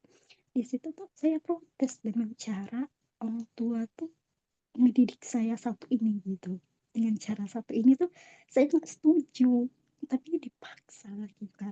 Jadi kayak gimana sih, saya tuh kan orangnya nggak suka dipaksa ya, apalagi kalau misal nggak masuk di logika gitu. Jadi apa yang saya jalan itu harus, oh ini jelas kayak gitu, masuk dengan akal saya, bisa saya nerima gitu. Nah kalau misalkan, apalagi kalau misalkan ini ya kak, berbeda pendapat, beda pandangan itu, saya kadang kayak mikir saya ini ngikutin siapa gitu, orang tua saya tuh nggak logika logika banget gitu. Nah, jadi ketika beda pendapat tuh saya lagi yang ngalah, nah pertanyaannya, dari kesimpulannya itu kak, saya tuh ingin tanyakan gimana cara kita tuh bisa benar-benar ya, karena kakak tuh menurut saya ya belum terlalu belum terlalu sempurna menjelaskan gitu, gimana sih kak cara kita tuh benar-benar nih bisa menerima dengan lapang perbedaan dengan orang tua gitu, karena kan misal orang kita maunya A, orang tuanya maunya B, atau kita maunya C, orang tua maunya D, jadi kan nggak satu frekuensi gitu loh kak. Paham nggak maksud dari kesimpulan yang Yes. saya ceritakan? Oke, makasih kak. Baik, ini nggak apa-apa ya jawabnya keras-keras kan ya? Nggak apa-apa. Iya. Yang tadi ceritanya aja yang apa. Oh gitu. Baik, teman-teman semua, I think that's good question. Gimana? Ini sebenarnya tergantung daripada konteks masalah atau konteks perbedaan yang kita alami dan kita hadapi dengan orang tua kita. Tergantung konteks permasalahannya dan dalam hal apa kita berbeda. Kalau misalkan perbedaan itu hanya pada soal prinsip-prinsip pribadi, contoh orang tua kita menginginkan anaknya ingin jadi PNS maybe ya. Tapi kalian mempunyai keyakinan yang lain atau mempunyai cita-cita yang lain. Which is dalam hal kayak gini teman-teman, itu bisa didiskusikan. Kalaupun ternyata orang tua kita tetap kekeh pengen jadi PNS gitu ya, nggak ada masalahnya. If you wanna try gitu ya, kamu coba, ikhtiar, coba dulu. Kalau nanti hasilnya alhamdulillah lolos ya jalanin. Kalau ternyata tidak lolos, ya sudah, kita penting udah usaha dan udah memberikan yang terbaik untuk orang tua kita. Tapi perlu diskusi dan komunikasi. Nah, ada juga mungkin perbedaannya itu dalam hal-hal tentang arah hidup, bukan masalah pekerjaan saja, tapi tentang mungkin idealisme gitu ya, berkaitan dengan prinsip kehidupan kalian. Contoh, orang tua menginginkan kalian itu masuk ke dalam partai politik gitu ya. Contoh ini. Atau mungkin yang lebih relate, lebih lebih lebih sederhana tuh, kalian, orang tua kalian tuh pengen Islam yang biasa-biasa aja, gak usah pakai hijab atau kerudung yang nutup auratnya sampai dada gitu ya, kerudungnya gitu ya, sampai bawah tuh gak usah gitu, biasa-biasa aja, yang Islam biasa-biasa aja, tau lah kalian yang aneh gitu, yang sering konteks biasa-biasa aja itu bukan biasa berdasarkan syariat tapi terhadap kebiasaan umum gitu. Nah, sedangkan kalian itu menginginkan Islam yang biasa-biasa saja tapi dalam konteks syariat. Biasa-biasa saja ya, menjalankan kehidupan sesuai dengan syariat Islam. Ya, menutup aurat yang syar'i gitu ya. Menjalankan hak dan kewajiban seorang muslim dan lain sebagainya. Nah, ini kan sebuah perbedaan. Nah, dalam hal kayak gini sebenarnya perlu edukasi juga, diskusi. Mungkin ya, preferensi daripada orang tua kamu berkaitan dengan Islam itu seperti itu. Nah, itu adalah tugas kamu untuk memahamkan mereka. Kakak udah pernah bahas, sering banget bahas ya waktu itu dulu, tepatnya ketika kita mendakwahkan Islam atau agama kepada orang tua kita, itu bukan tentang apa yang kita ucapkan kepada mereka, tapi tentang apa yang kita tunjukkan kepada mereka. Karena orang tua tidak melihat kita dari apa yang kita katakan, tidak lagi ceramah-ceramah tuh enggak. Makanya ketika eh kita seringkali memberitahu atau mendakwai orang tua kita dengan ceramah, ujungnya apa? Perdebatan pastinya. Gitu ya, tidak selalu harus dengan diskusi lewat kata-kata, tapi juga dengan perbuatan dan perilaku kita sehari-hari itu harus lebih sopan, lebih beradab, lebih rajin, lebih baik. Maka orang tua kita akan open dengan apa yang kita jalani.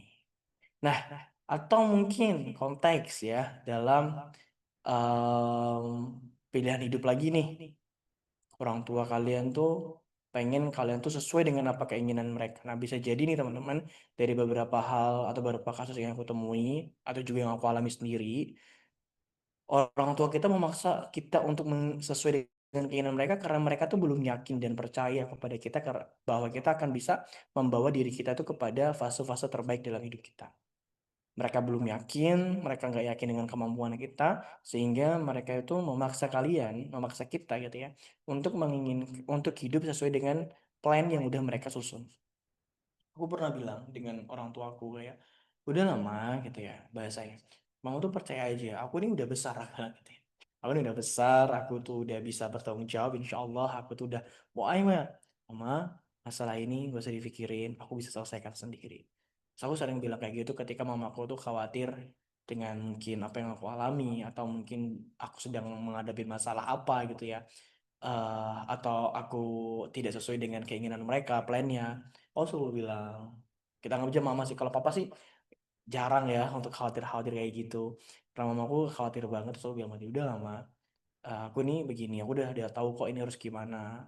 Kamu gak usah khawatir, tenang aja. Aku tuh pasti akan memberikan yang terbaik dan dengan pilihan yang terbaik gitu. Biasanya sering khawatir tuh mama dibandingkan orang tua tuh. Nah, intinya apa meyakinkan mereka bahwasanya kita mampu, bahwasanya apa yang kita pilih itu benar, bahwasanya apa yang kita pilih itu ini adalah sebuah hal yang memang kita bisa jalin dengan baik. Sehingga mereka akan trust it, ya, akan percaya dengan kita. Ketika mereka udah percaya dengan kita, which is apa yang kalian pilih itu insya Allah akan tetap disupport selama memang apa yang kalian pilih itu baik gitu ya. Gitu. Jadi beberapa sikap ya Kak Bella dari kita tuh bukan mengalah bahasanya ya, tapi lebih kepada em, aku kurang setuju kalau bahasanya itu mengalah seolah-olah memang orang tua kita salah atau kita yang salah gitu. Tapi lebih kepada ya kita coba memahami satu sama lain tentang pilihan-pilihan kita. Kalau mengalah kan berarti harus ada yang menang gitu ya. Karena ada yang merasa menang kan. Nah, kalau aku bahasanya bukan mengalah tapi lebih kepada eh apa ya istilahnya tadi? Memilih gitu ya. Belajar untuk memilih dengan pilihan-pilihan yang terbaik, baik dari orang tua ataupun dari diri kita sendiri. Gitu kurang lebih ya Kak Bella ya. If you have question again, ya please ask dalam kesempatan lain, tanyakan dalam kesempatan yang lain. Oke, tapi setidaknya mudah-mudahan Kak Bella udah dapat inti poinnya dari pertanyaannya. Oke, Oke Kak, makasih. Cukup Kak. sama-sama. Oke, and then Kak Anita tadi mau tanya apa? Oke, bismillahirrahmanirrahim. Assalamualaikum warahmatullahi wabarakatuh. Misalnya. Eh, jadi di sini aku mau nanya tentang ini sih Kak, gentle parenting. Jadi Kak Bin, teman-teman juga udah nggak asing ya dengan ini. Hmm. Nah, sebenarnya eh sebelum aku nanya, aku mau ini dulu ya, beropini dulu. Jadi menurut aku pribadi gitu, sebagai seorang wanita yang pastinya banyak dari kita juga benar kata KB tadi sih punya misi kayak pengen jadi ibu yang baik, pengen jadi ibu yang soft gitu, pengen jadi ibu yang jauh anaknya.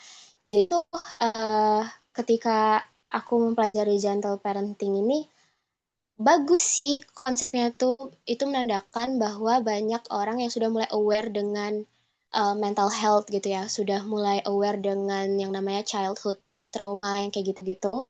Nah, tapi ada sisi lain yang uh, sometimes gentle parenting ini kayak too much gitu loh, Kak. Dan itu kontradiktif dengan keadaan generasi sekarang gitu. Maksudnya dengan anak-anak yang gen alpha sekarang itu. Contohnya, misalnya kayak kita nggak boleh bilang jangan, kita nggak boleh bilang tidak, kita nggak boleh apa ya, pokoknya nggak boleh dalam konteksnya tuh ngarang gitu. Jadi ya oke lah kalau misal yang kayak kita nggak boleh ngebentak segala macem gitu ya. Aku setuju sih karena orang dewasa aja nggak suka dibentak apalagi anak kecil gitu kan. Nah, tapi ya itu tadi yang kataku too much tuh kita nggak boleh bilang jangan, kita nggak boleh bilang tidak tuh like how can we do that gitu loh. Karena untuk mengarahkan anak-anak yang mereka nggak tahu bahaya, mereka nggak tahu itu nggak baik, gimana caranya kita bisa protek anak-anak ini gitu. Itu concern aku. Jadi kayak dalam hal sekecil ini aja tuh sudah jelimet, apalagi untuk menertibkan anak-anak di zaman sekarang tuh yang subhanallah astagfirullahalazim gitu. Bandelnya mereka tuh bukan lagi bandel anak-anak tapi udah kayak masuk ke ranah apa ya? Bahkan mereka tuh tahu tentang hal-hal yang mohon maaf ya, yang tentang dewasa kayak gitu-gitu. Perkataan-perkataan kotor, perkataan-perkataan yang tidak sopan atau bahkan mungkin kalau sekarang tuh disebutnya kayak ah savage banget nih, padahal tuh sebenarnya kan anak kecil tuh nggak mungkin nalarnya bisa sampai ke situ gitu loh.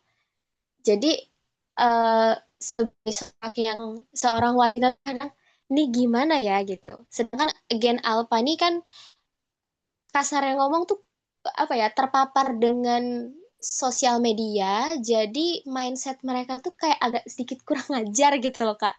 Eh, Kasarnya ngomong ya, meskipun tetap sih kita nggak bisa nyalahin mereka karena mereka kan gitu, maksudnya mereka tuh terpapar dan mereka belum bisa memfilter apa apa yang mereka tonton, apa yang mereka baca, apa yang mereka lihat. Apalagi kan kalau di sosmed-sosmed tuh banyak quotes-quotes yang Allahumma sholli ala Muhammad gitu ya. Quotes-quotes yang nggak masuk akal terus ditelan mentah-mentah sama mereka. Jadi ya itu sih aku menemukan ada kontradiksi aja gitu antara konsep dan gentle parenting sama keadaan di lapangan sekarang, generasi sekarang tuh lebih lebih susah diatur menurut aku. Nah, jadi menurut kakak tuh kalau dari pandangan kakak sendiri tuh gimana tentang gentle parenting?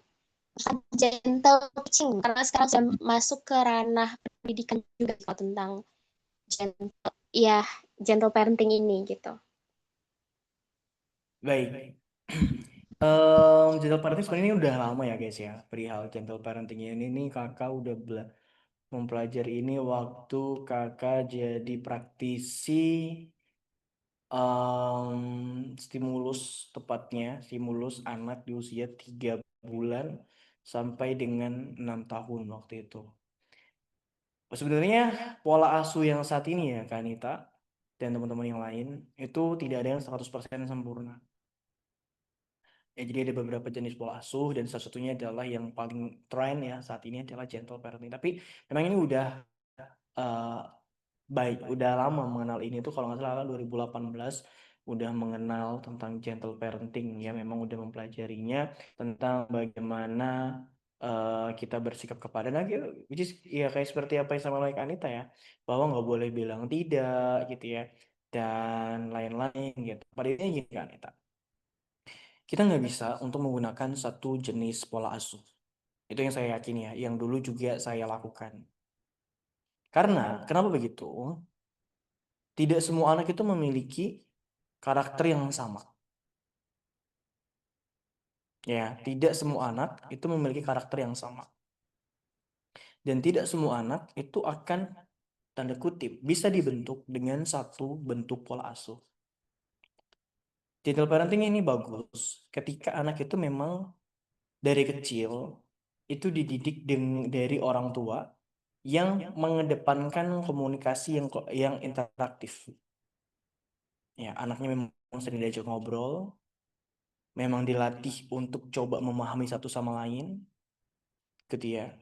Maksudnya memahami satu sama lain adalah kenapa orang tua marah, anak juga harus mulai belajar paham, which is itu mungkin untuk anak-anak seperti itu cocok, yang tumbuh di lingkungan orang tua yang memang suportif, yang memang dari awal sudah ngedidik itu.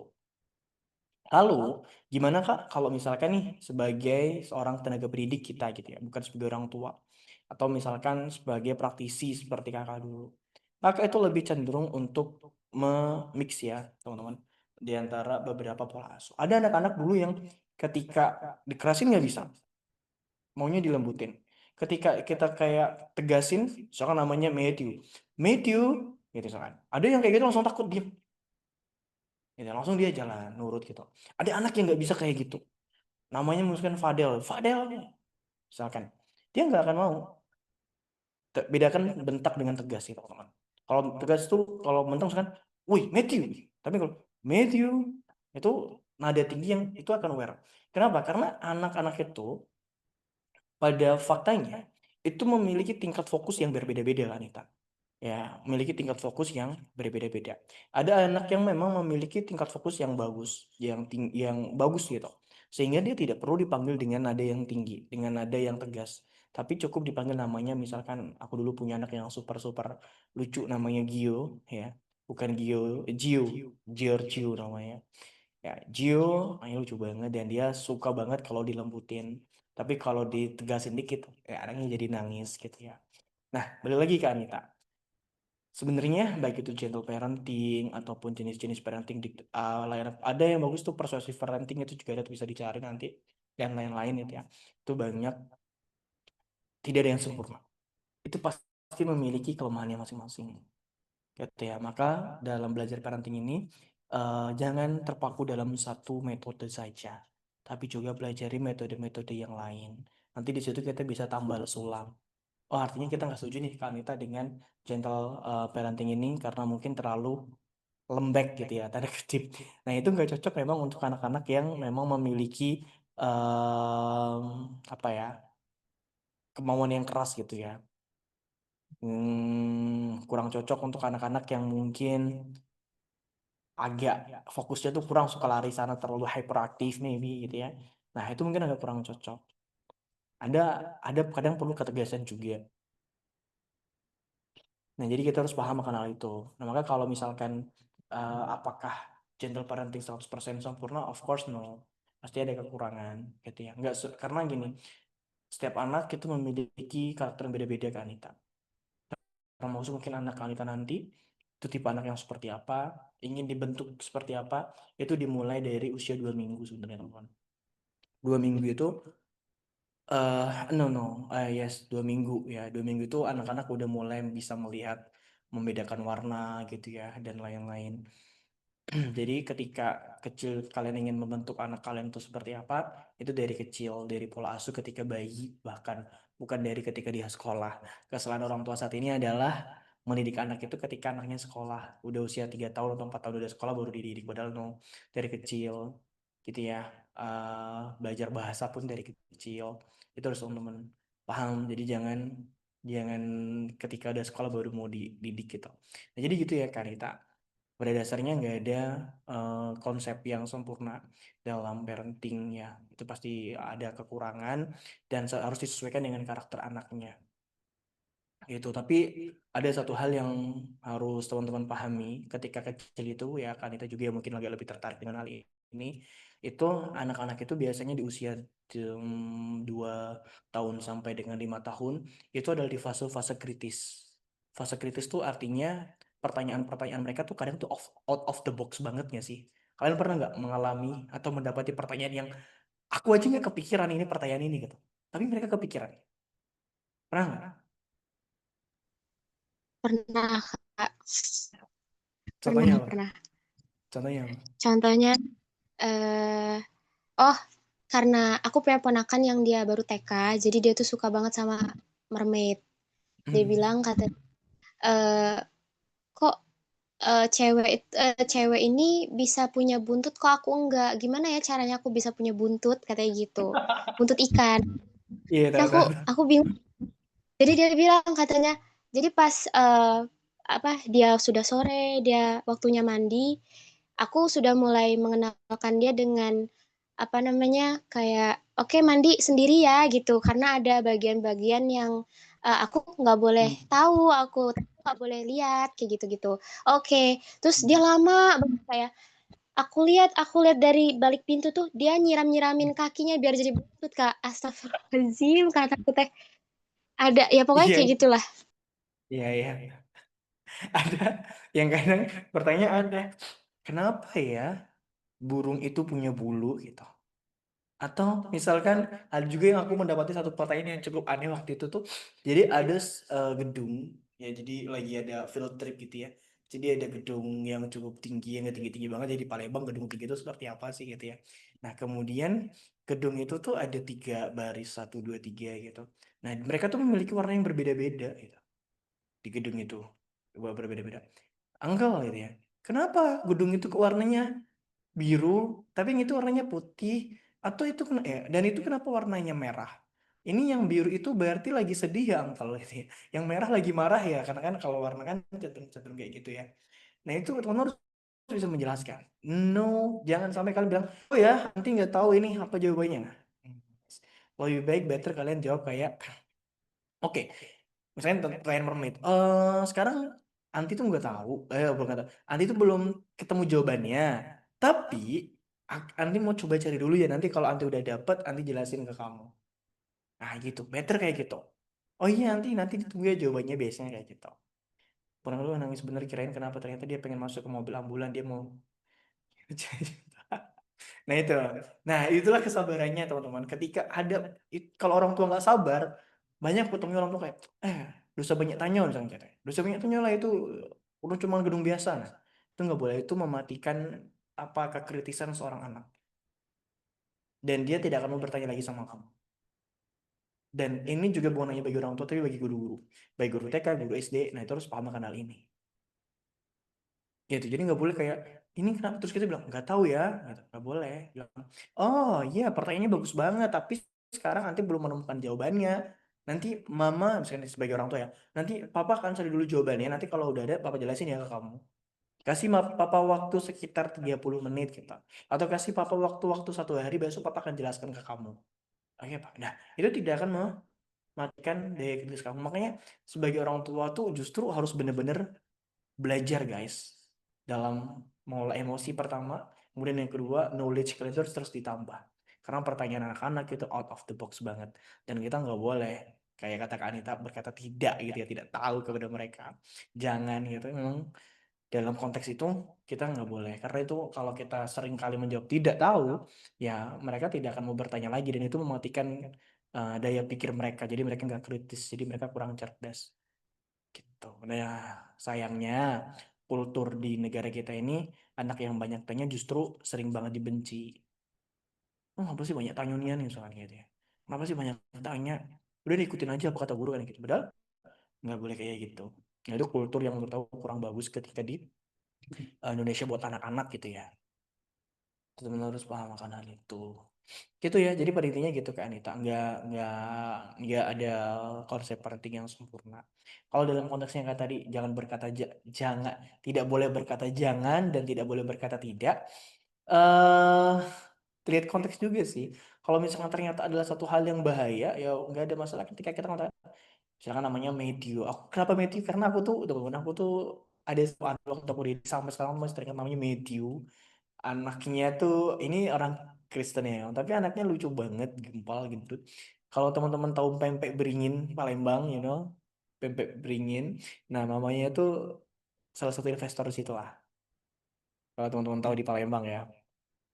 Ah, mamanya itu. Jadi cukup baik lah mamanya dan anak itu cukup lucu banget.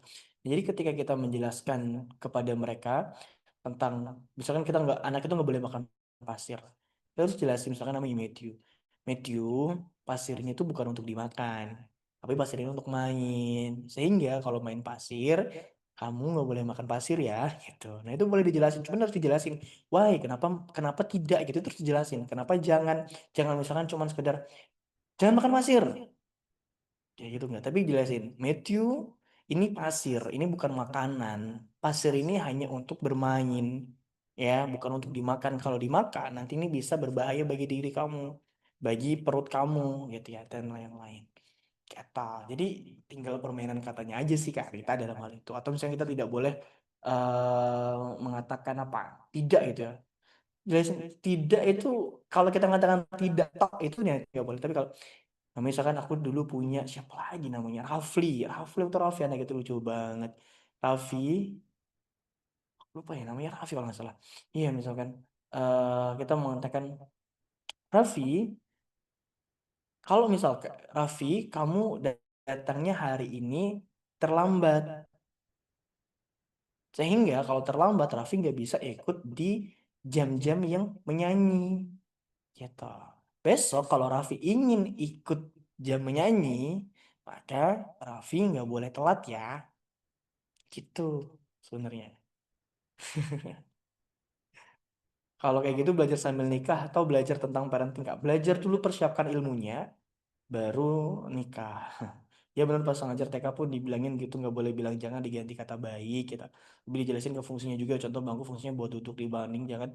Ya betul gitu. Jadi mengatakan tidak itu yang nggak boleh, itu kayak tidak tok itu nah. Tidak boleh ya main-main di atas bangku gitu kan. Kenapa tidak boleh? Karena kita nanti dia bertanya.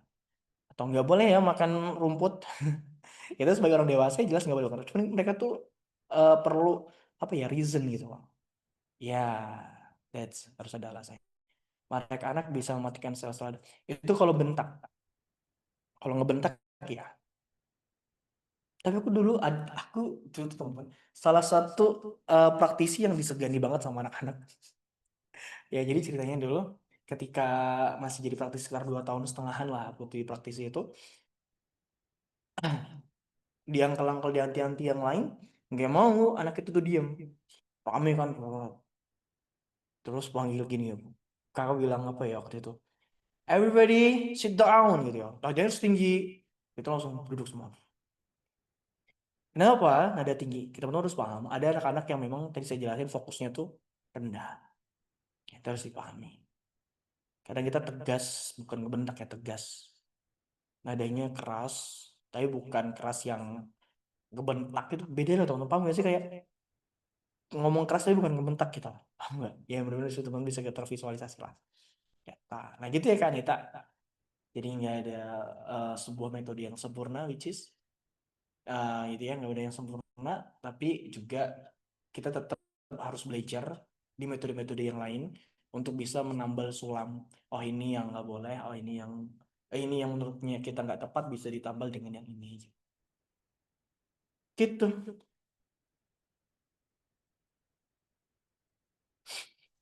Kak mau tanya, Oke, makasih Kak. Oke, sama-sama. Last question, Sajian.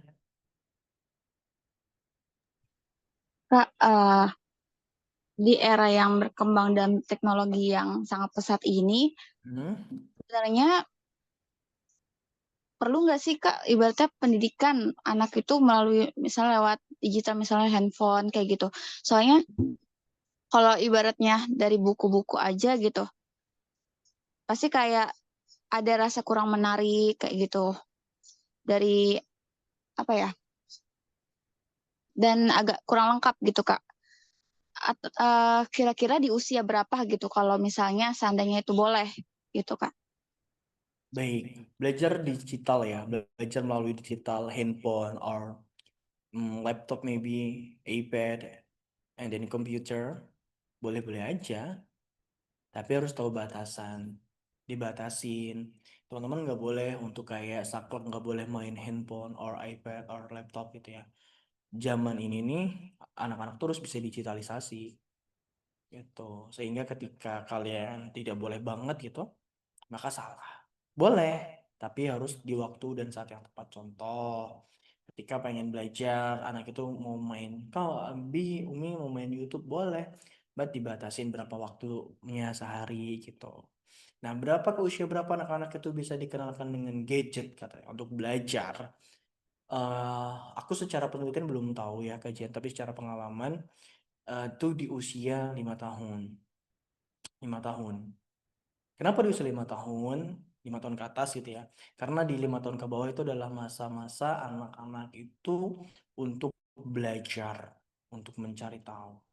Pun kalau main gadget itu bukan untuk nonton YouTube yang apa ya, yang game atau yang enggak, tapi lebih ke belajar gitu ya. Misalkan untuk teman-teman pengen mencetak hafiz Quran, ya handphone or television gitu. Sekarang ada television bisa Netflix kan misalkan gitu ya, yang canggih-canggih smart TV itu boleh, tapi untuk kayak mensupport anak ini pengen jadi hafiz Quran ya, dengerin murotal atau dengerin apa orang ngaji gitu ya, kayak pengejaan makhrajul huruf dan lain-lain gitu tuh boleh.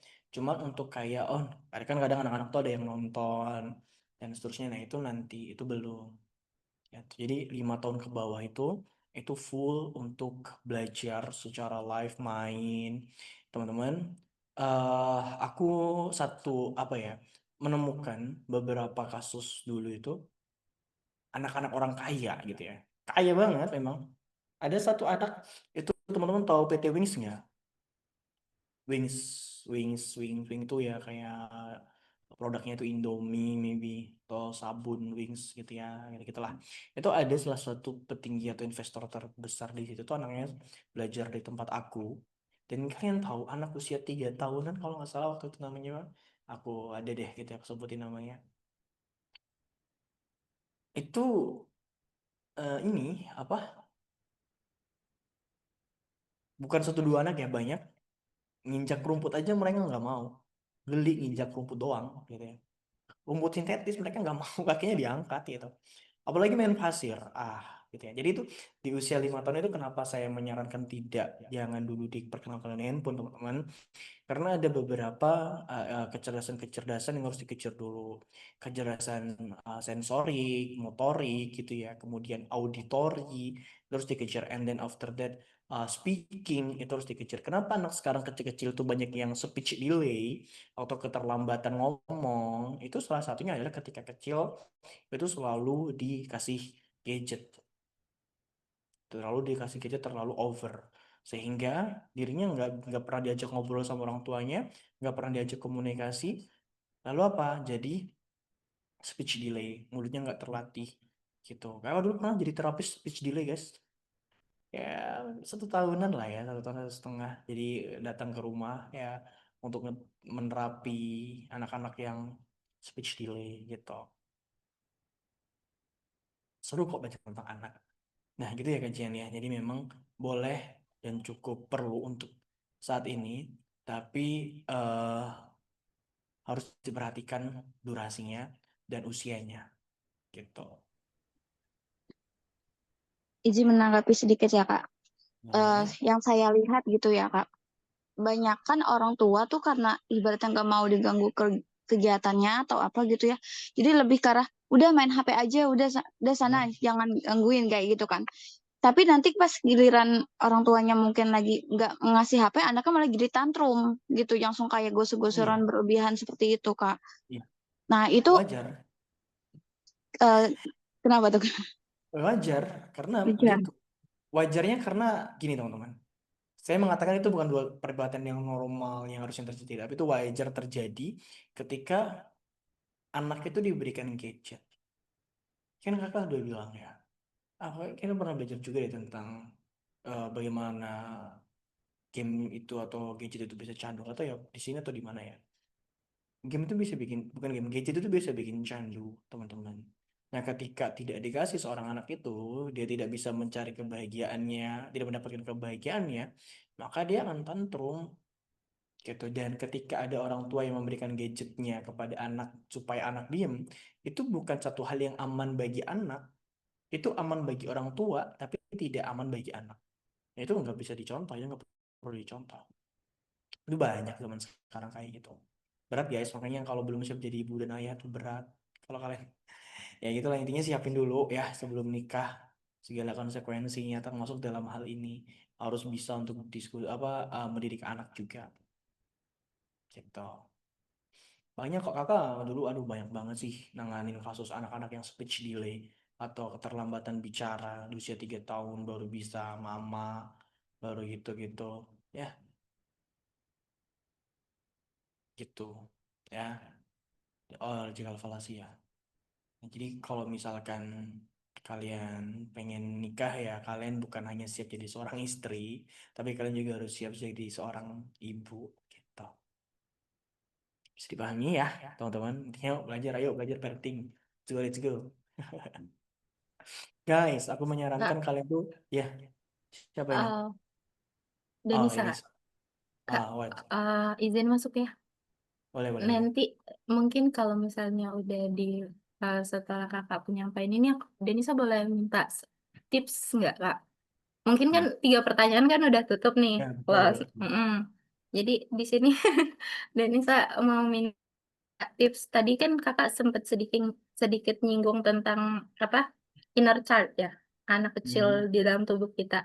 Nah Hmm. itu aku kan juga lagi proses, ibaratnya aku sempat baca buku bahwa katanya tuh kita nggak bisa menghilangkan apa, kayak ibaratnya inner child ini, tapi kita tuh bisanya berdamai atau kayak kita ngajak diskusi lah, yang kayak kata kakak tadi, dengan apa yang terjadi di kita masa kecil, apa yang misalnya membuat kita kayak kenapa ya dulu aku kayak gini gini gini, mungkin dari orang tua, entah lingkungan ataupun apa. Nah, itu kayak aku mau tahu dari kakak sendiri untuk kelola atau diskusi sama inner child itu gimana ya? Karena aku juga sempat baca Kak, karena untuk nantinya ketika jadi orang tua itu, kalau kita belum benar-benar damai nih sama sosok anak kecil dalam tubuh kita, ya nanti tanpa sadar pun kita tuh bisa ngasih luka itu, Ya. walaupun kita nggak pengen nih ngelukain, tapi kayak karena ada itu tuh masih terus-menerus di kita, nanti tanpa tanpa sadar akan apa ya, ya gitu, mungkin kayak comparing, kenapa orang tua tuh ada yang adu nasib, mungkin awalnya dia tuh nggak mau adu nasib, tapi kayak karena dia juga punya sosok anak kecil dalam tubuh dia yang nggak dia rilis, jadi kayak gitu. Jadi kayak aku mau tahu sih kalau dari Kak Abizar sendiri, biasanya diskusi sama diri sendirinya tuh kayak gimana ya? Oke, baik. Ya, ini sebenarnya agak bukan berat ya guys ya, tapi lebih ngarah kayak satu hal yang cukup bisa menyedihkan. Ya, aku selalu bilang gini ke diri aku sendiri, ke diri aku di masa kecil gitu ya. Berusaha untuk ketika gini, ada beberapa hal yang aku ngerasa yang terjadi dalam hidup aku hari ini atau sikap dan sifat aku hari ini itu karena diri aku di masa kecil yang tidak mendapatkan satu hal yang baik gitu ya. Maka ketika aku ngerasa kayak oke, aku saat ini sedang mengalami itu atau merasakan akibat daripada hal itu, aku selalu bilang ke diri aku sendiri untuk coba ngobrol gitu ya, muhasabah atau merenung, mengatakan seperti Bayu, oke, hari ini kamu masih masih dinaik, kamu hari ini masih sering muncul, kamu hari ini masih kayak belum ikhlas gitu ya, atau saat ini kamu masih memberikan dampak itu ke diri aku yang saat ini. Oke, nggak apa-apa kok, Bay. Aku bisa pahami bahwasanya mungkin dulu kamu tidak mendapatkan hal yang baik dan berdampak hingga hari ini. Em, aku harap lambat laun nanti kamu bisa tumbuh gitu ya. Artinya tumbuh tuh bisa apa ya, secara mental, secara jiwa itu bisa untuk ikhlas ya dengan apa yang kamu alami di masa kecil dulu. Nah, gitu. Aku coba untuk menetralisir rasa-rasa yang saat ini tuh sering muncul, Kak Denisa.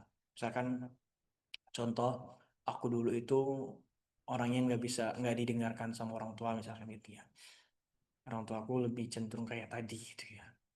Ya, aku selalu menganggap ya itu bagian daripada namanya orang tua, ada kelebihan dan kekurangan. Aku tidak pernah mempermasalahkan itu saat ini gitu. Tapi aku dulu selalu orang yang nggak pernah didengarkan. Maka saat ini aku berusaha untuk jadi orang yang bisa menjadi pendengar yang baik, dan which is itu bukan satu hal yang mudah bagi aku. Kadang ada pikiran-pikiran yang "Ya udah deh nggak usah dengerin gitu, udah deh justifikasi aja, udah deh blame gitu ya." Tapi aku selalu coba menahan dan ketika kepikiran untuk kayak ini kayaknya kebawaan ketika aku kecil dulu deh. Nah, disitu aku langsung kayak ngobrol dan ngingetin diri aku di masa kecil untuk coba hal ini tuh nggak baik kalau diterusin sampai sekarang gitu, dan intinya ingin ngobrol di saat-saat yang memang aku ngerasa ini bawaan aku dari kecil atau nah makanya tadi di materi kakak menyampaikan tentang self awareness, kesadaran bahwasanya ketika kita sadar bahwasanya ini adalah akibat dari inner child kita bisa kok untuk coba ngobrol, untuk coba diskusi atau kasarnya gitu ya, untuk ya sadar kalau ini salah gitu, ini nggak benar, dan kita bisa benahi itu. Nah, cara membenahi itu kan bisa dengan kita ngobrol dengan anak kecil yang ada pada diri kita dulu gitu ya, dan kita bisa diskusi dengan dia, kita bisa ya kita lah ngobrol lah pada intinya. Nah, tapi salah satu basicnya adalah self awareness yang tadi kakak sampaikan, dan setiap orang tuh kakak rasa beda-beda ya cara komunikasinya dengan dirinya di masa kecil itu beda-beda. Maksudnya komunikasi itu bukan kayak ngobrol kayak gini, nggak ada orang terus ngobrol tuh nggak gitu ya guys ya. Tapi lebih kepada kita ada luka-luka di masa lalu yang kita coba sembuhin itu. Nah, minggu depan itu materinya inner voice ya. Inner voice adalah apa ya, self talk ya, kayak self talk itu. Dan mungkin nanti akan lebih relate untuk materi di pekan depan berkaitan dengan apa pertanyaan Kak Denisa. Gitu sih Kak Den, aku lebih sering untuk ya self awareness aja, kita aware aja dengan Oke, apa yang Kak. kita alami. Kalau kita ngerasa ya this not good, nah kita harus aware kayak biasanya kayak kita harus cegah ini nggak boleh berlanjut, ini harus stop sampai sini. Hmm. Ya intinya kita harus Ada aware. titik ada titik di mana berarti kita bisa apa kayak kalau aku dengar dari kakak tadi ada yang divalidasi perasaannya tapi kayak ada juga boundaries-boundaries yang kayak oh kayaknya ini nih salah deh gitu. Ada yang gitu Iya. ya. Oke, Kak. Gitu, jadi ya gitulah intinya. Iya, Aku soalnya saya hmm. pribadi lagi belajar itu Kak, kayak Oke. gimana untuk mencoba untuk karena ya lumayan berat tapi aku rasa sih bisa ya pastinya Hmm. nantinya. Ya makasih Kak sekali lagi. Sama-sama. Oke, teman-teman, thank you for tonight yang untuk malam ini yang sangat luar biasa sekali. Kita ngebahas tentang toxic parent. Kalau ngomong masalah orang tua tuh pasti akan sedih-sedih dan sedikit sendu, but it's okay. Ya, kita belajar di sini untuk jadi anak dan orang tua yang baik nantinya, insya Allah. Teman-teman, kalau kalian pengen belajar ilmu parenting, kakak sarankan untuk kalian tuh belajar, bukan ini udah level up ya. Bukan hanya tentang buku-buku parenting yang isinya quote-quote gitu ya, kata-kata manis. Tapi memang benar-benar parenting yang hard, yang memang aplikatif gitu ya.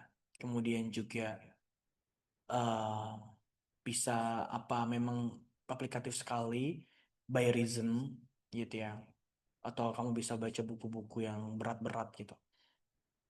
Ada dulu kakak baca buku parenting itu banyak. Salah satunya itu Glenn Doman dulu.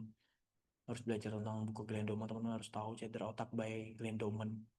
Itu bukunya segini 400 atau 600 halaman. Itu bukan buku parenting sih, tapi lebih kepada tumbuh kembang anak. Nah, tapi di situ nanti ada nanti buku-buku lain turunan-turunannya itu yang membahas tentang pola asuh dan lain-lain. Ya, itu teman-teman tadi harus belajar lagi. Buku tuh saya kakak sarankan kalian harus naik gitu ya. Jangan suka hanya baca buku quote-quote, tulisan-tulisan yang ringan, maksudnya yang ya ya tau lah ya teman-teman ya. Kulit quote-quote seperti itu. Belajar di mana kak? Kalau dulu kakak bener-bener pelatihan praktisi ya, punya sertifikat ya kalau dulu. Yang bener-bener belajar bareng. Kalau baca buku kadang suka bingung. Iya, tapi aku sekarang belum menemukan parenting yang bagus banget sih, aku belum nemu. Even itu dari komunitas-komunitas yang Islam yang besar pun aku mungkin ya karena aku mungkin kurang jauh mainnya mungkin ya. Jadi kayak belum menemukan yang aplikatif sekali. Tapi teman-teman, parenting itu tuh bukan perihal tentang apa ya, sekedar knowledge atau pengetahuan itu tidak, tapi memang harus benar-benar aplikatif. Dan gini, aku memahami gini teman-teman, parenting itu hanya bagian kulitnya, paham nggak? Buku tumbuh kembang tumbang. Gini maksudnya, parenting itu atau perlakuan kita ke anak itu tuh hanya ujungnya.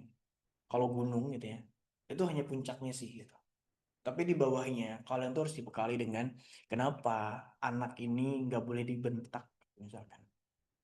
Kalian harus tahu tahapan-tahapan tumbuh kembang anak itu seperti apa. Oh, di usia 2 minggu, 3 bulan, 6 bulan, 1 tahun, 2 tahun, 3 tahun, 4 tahun, 6 tahun. Nah itu tuh tumbuh kembangnya tuh batasannya tuh gimana gitu loh. Oh, umur 6 bulan itu paling enggak di speechnya, di motoriknya, itu untuk speech dia udah bisa nyebutin babbling kayak baba, mama, caca, papa gitu, satu vokal gitu. Tuh misalkan oh di usia merangkak itu tuh idealnya tuh berapa lama sih? Gitu. Oh tahapan anak sebelum jalan kaki tuh ada apa aja sih? Oh dia pasti akan telentang dulu. Ketika telentang apa? Tengkurap. Ketika tengkurap dia biasanya akan merayap gitu. Ketika merayap baru apa? Merangkak. Merangkak pun itu harus habis itu baru jalan. Nah dalam fase merangkak dan jalan itu ada fase penting, di mana fase keseimbangan. Kenapa anak yang belum saatnya jalan sendiri itu nggak boleh dititah gitu? Kalian harus paham itu sehingga ketika kalian mendidik itu bisa by reason, bukan hanya sekedar nggak boleh katakan tidak, nggak boleh katakan jangan, tapi bukan kayak gitu. Tapi memang kalian tuh tahu oh kenapa anak ini tuh nggak boleh kayak gitu. Oh tahapan anak ini tuh harus gini. Oh ini yang harus kau kejar. Ya, jadi parenting itu memang benar-benar membentuk tumbuh kembang anak itu by knowledge dan reason yang jelas ya. Bukan hanya sekedar quote atau hal-hal yang menurut aku itu baru di atasnya. Sedangkan dasarnya kalian tuh harus tahu gitu. Bisa dipahami? Ya guys, ya ribet memang. Tapi percaya diri seru banget guys. Harus belajar. Ada psikologi. Kalian cari aja buku psikologi pendidikan. Bukan pendidikan apa, psikologi tumbuh kembang anak. Psikologi umum tuh kayaknya ada deh. Teman-teman tadi deh di Gramet Kak, tanya sama banyak. Ada nggak buku tumbuh kembang anak gitu? Dari ada beberapa nanti akan ada Glenn Doman, akan ada apa para ilmuwan-ilmuwan tuh banyak banget. dan itu beda-beda. Nah, dalam psikologi umum dengan buku Blumen aja, kakak aja waktu kuliah ya, itu beda, tumbuh kembangnya itu beda, gitu ya. Pokoknya seru banget gitu ya. Fair banget. Oh, di usia 3 tahun anak terus bisa ngapain sih? Oh, di usia 6 tahun anak terus bisa ngapain sih? Harus apa yang dikejar gitu. Nah itu kalau teman-teman baca bukunya itu pasti mereka akan memiliki preferensi yang berbeda-beda. Kakak dulu waktu ini sharing ya. Ini nggak ada nerima pertanyaan lagi, tapi kakak sharing aja. Biar teman-teman tahu gambaran yang seharusnya kalian pelajari gitu ya. Setiap 3 bulan sekali kamu itu bagi raport. Nah, bagi raport itu bukan tentang mereka isi nilai, tidak, tapi kami sebagai guru lah katakanlah ya, sebagai guru atau praktisi itu yang memberikan nilai. Oh, misalkan namanya tadi Giorgio. Giorgio, usia kamu 3 tahun, kamu tuh kemampuannya harus nyampe, oh speech-nya tuh harus begini, harus bisa 2 arah, harus bisa interaksi, harus bisa memahami gitu misalkan. Itu seberapa tinggi kemampuannya, nilainya 1 sampai 10. Kalau bagus, oh ini 10, apa standarnya 10 terus bisa ngapain, nah gitu gitu. Jadi tumbuh kembang atau parenting itu bukan hanya sekedar kita memperlakukan kayak tadi Kak Anita kayak gentle parenting, which is good, but uh, in my opinion itu tuh hanya atasnya saja bagus, tapi itu hanya atasnya aja. Kamu harus paham dasarnya dulu. Oh, anak anak itu ketika lahir bagusnya itu yang nangis atau yang nggak nangis. Oh, ternyata anak itu bagusnya ketika lahir itu harus nangis. Semakin kenceng anak itu nangis semakin bagus. Oh, anak itu ketika lahir apa yang berfungsi, apa yang harus dilakukan, apa yang berfungsi pertama kali bukan mata tapi telinga misalkan. Berarti oh nanti anak itu usia 4 bulan tuh gimana, harus apa yang dilatih. Ini banyak banget guys, detail harus tahu gitu. Itu banyak banget sih, harus belajar. Sebagai seorang itu harus belajar banyak banget, banyak banget dari lahir. Oh, ketika lahir nanti apa eh anaknya itu kalau nggak menangis gimana, bahaya gitu. Dan harus tahu itu, jangan sampai oh anak aku nggak nangis ya ketika lahir, pinternya nggak kayak anak-anak yang lain ya pada nangis. No guys, justru anak itu ketika lahir harus benar-benar nangis. Semakin kencang dia nangis semakin bagus. Cetak. Oke, harus belajar. Jadi bukan hanya sekedar aku pengen jadi ibu peradaban, which is good, bagus, hebat banget. Ini harus diwujudkan dengan dengan ikhtiar yang benar. Oke, thank you semuanya. Lagi kalau anak susah. Wah, aku mau tutup, tapi kalau ada pernyataan ini, aku jadi belum mau tutup. Kakak dulu juga megang anak-anak autism. Autism itu ada tahapan-tahapannya, ada juga ada bukan tahapan, ada tingkatan-tingkatannya gitu ya. Ada Down syndrome. Down syndrome itu juga ada tingkat-tingkatannya. Tergantung IQ mereka. Ada Down syndrome yang teman-teman bisa lihat, bisa cari. Ada Down syndrome, anak-anak Down syndrome yang bisa menikah juga ada. Ada Down syndrome yang nggak bisa dididik sama sekali. Aduh, aku dulu banyak banget. Ada anak autism yang masih bisa diajak komunikasi, ada anak autism yang kenapa itu autism itu apa sih yang mereka lihat, guys, anak-anak autism itu pendengaran mereka nggak jelas, penglihatan mereka nggak jelas, banyak banget itu. Kenapa Down syndrome itu, apakah by genetik atau dari lahir atau anak autism, banyak banget, banyak banget guys. Aduh, apa yang kalian ketika ketika hamil kalian nggak boleh makan apa, kemudian anak itu nanti nggak boleh jatuh ketika kecil itu karena apa, which is wow, banyak banget, harus belajar itu. Oke, semangat. Banyak banget guys, banyak banget. Anak Down syndrome itu kadang lucu-lucu juga kan, mukanya mirip, kenapa ke muka anak Down syndrome itu mirip gitu ya. Ini apa penyebabnya? Itu banyak banget, itu bisa dari makanan, bisa juga dari genetik kita. Anak-anak autism ada yang bisa dididik, ada yang enggak. Itulah guys. Oke, thank you semuanya. Selamat istirahat dan kita tutup pertemuan malam hari ini. Sampai ketemu di Benadiri episode 7 pekan depan yang membahas tentang inner voice atau kata-kata, kalimat yang muncul di dalam diri kita. Thank you semuanya. Selamat beristirahat dan wassalamualaikum warahmatullahi wabarakatuh. See you.